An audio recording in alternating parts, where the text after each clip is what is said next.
They called her Whisper, not out of reverence, but dismissaled, just a background medic, just a pair of hands with a syringe, till the jungle bled with gunfire and screams, until the command broke down and death stalked every tree, until the last flares died and the only hope left, was her. If you crave a story of resilience, betrayal, and a silent woman's rise to unimaginable power, read on, then subscribe for more gripping tales that make your pulse race and your soul tremble. Asterisk, they never respected the quiet medicant till she saved the recon team when all hope was lost, until blood soaked her boots and her silence became command, till the jungle screamed and only she remained combat before all that. Before death kissed the unit one by one, she was just Lana Kess, the one who spoke with eyes more than lips, the one who patched wounds while others bragged of kills, the one who stayed behind when the rest marched forward into glory or oblivion. Lana had been deployed with Recon Unit Echo 9 to the dense, humid nightmare of Sector Theta 47, a place the maps showed as green but soldiers knew as graveyard. And from day one she was overlooked, barely more than a medic mule carrying vials, gauze, and a defibrillator that everyone assumed she'd never use until day 13. When the comms blacked out during a deep push mission, and the team of 12 elite operatives, led by Captain Rourke, Bulldog Harlow, was cut off from all support, flanked by unseen forces that moved without sound, whispering through the underbrush like ghosts with rifles. And as the jungle closed in, as team members vanished in the night without screams, as traps decapitated or shredded the bravest among them, it was Lana who noticed the patterns, Lana who marked the trails of strange symbols on the bark, who silently deciphered that their enemies weren't just rebels, they were specialists, ex-military with a vendetta, deserters who knew the tactics Echo 9 would use before Echo 9 even used them. And while Captain Rourke dismissed her warnings with a sneer, calling her mouse, and Corporal Dane shoved her into shadows when she tried to speak, it was Lana who pulled the shrapnel from Sergeant Vega's gut with fingers steadier than any sniper's. Lana, who whispered lullabies in 7 languages to calm the dying.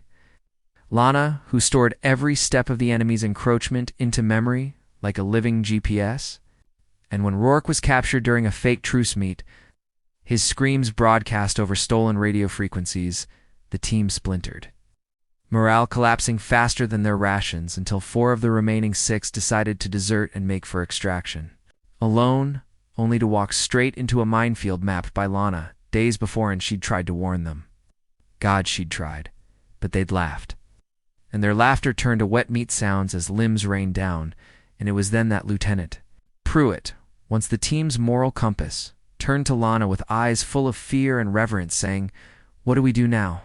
And she didn't answer. She just moved, because Lana wasn't there to be worshipped, only to survive, and she led them with a quiet authority through death traps, through enemy camps while disguised as corpses, through swamps that hid serpents, and gun barrels alike, each step breaking pieces of the medic shell and revealing the strategist beneath. A woman who'd once aced every survival course in silence, who had once been pulled from the officer track after refusing to order a drone strike on a village full of children.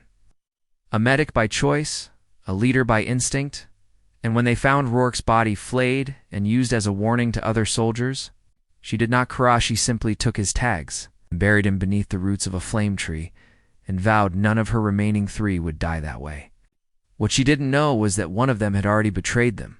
Dane wasn't dead, he'd faked his dismemberment with help from the rogue unit, feeding them intel in exchange for safe passage and gold. And when the recon squad stumbled across an ancient radar tower repurposed by the enemy as a comms jammer, it was Dane who triggered the trap that caved in the hill beneath their feet, separating Lana from Pruitt and Lyle.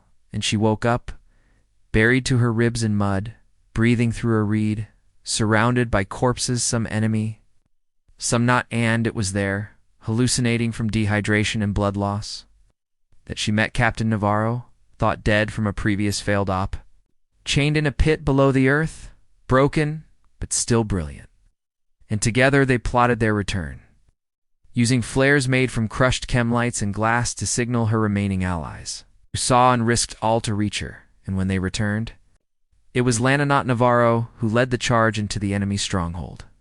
not with guns blazing, but with silence, shadows, and syringes filled with neurosuppressants she'd brewed from venomous tree frogs, disabling foes without killing, unless forced. And when she found Dane hiding behind a child hostage, she didn't hesitate, shot his kneecaps, pulled the girl away, then whispered into his ear, "You were never one of us," before leaving him alive for his own comrades to find, tied to a tree, with a beacon sewn into his chest. When command finally re-established contact, extracting Lana and the 4 survivors she'd shielded with her body, mind, and brutal new tactics, they called her the Whisper General in jest, then in awe, and though she returned to base, quiet as ever, refusing medals, denying interviews, declining promotion, word spread like wildfire in the barracks, in the mess halls. In the underground comes of the quiet medic who mapped enemy movements on skin with a needle, who never yelled orders but whispered salvation, who turned the tide of a suicide mission and walked out alive with half a unit that should have all been dead. And now every new recruit learns her name before their first drop. Not from instructors, but from the ones who lived because she existed, who pass around the myth of Whisper, of Lana, of the quiet soul whose silence roared louder than any war cry when it mattered most. So, subscribe. If you want more stories of legends forged in fire, fear, and the fragility of those the world dares to overlook.